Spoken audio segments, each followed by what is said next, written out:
क्या आपने कभी सोचा है मरने के बाद आत्मा 13 दिन तक घर के आसपास ही क्यों रहती है?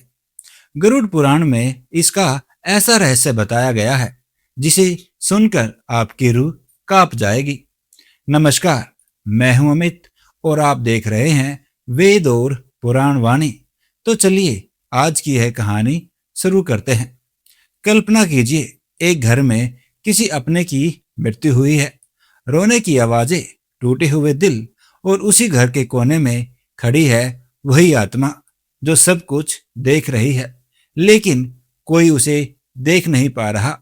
गरुड़ पुराण के अनुसार जब किसी मनुष्य की मृत्यु होती है तो उसकी आत्मा तुरंत स्वर्ग या नरक नहीं जाती, बल्कि उसे एक प्रेत अवस्था में रखा जाता है, जिसे सूक्ष्म शरीर कहा जाता है।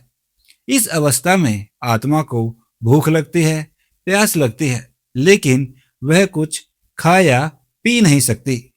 वह अपने परिवार को पुकारती है, लेकिन उसकी आवाज किसी तक नहीं पहुंचती।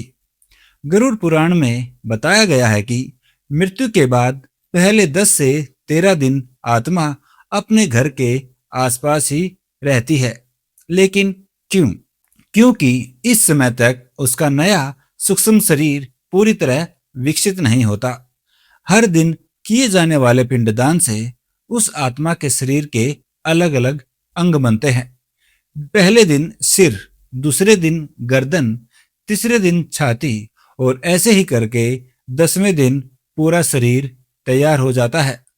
अगर ये कर्म सही तरीके से न किए जाए तो आत्मा अधूरी और कष्ट में रह सकती है।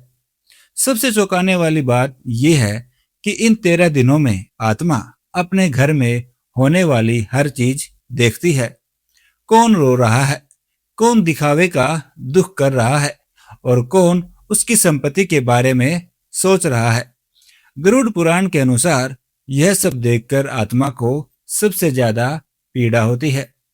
13वें दिन के बाद जब शरीर पूरी तरह बन जाता है, तब यमदूत आत्मा को लेने आते हैं।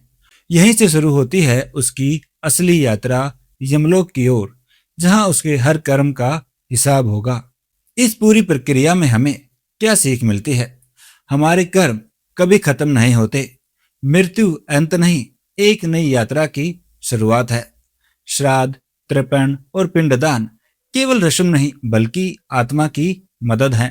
जो लोग इन कर्मों को अनदेखा करते हैं, वे अपने ही प्रियजनों की आत्मा को कष्ट देते हैं।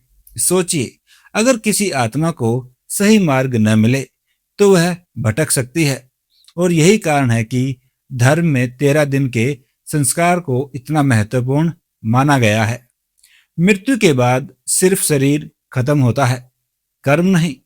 और वही कर्म तय करते हैं आपकी अगली यात्रा स्वर्ग की होगी या कष्टों से भरी।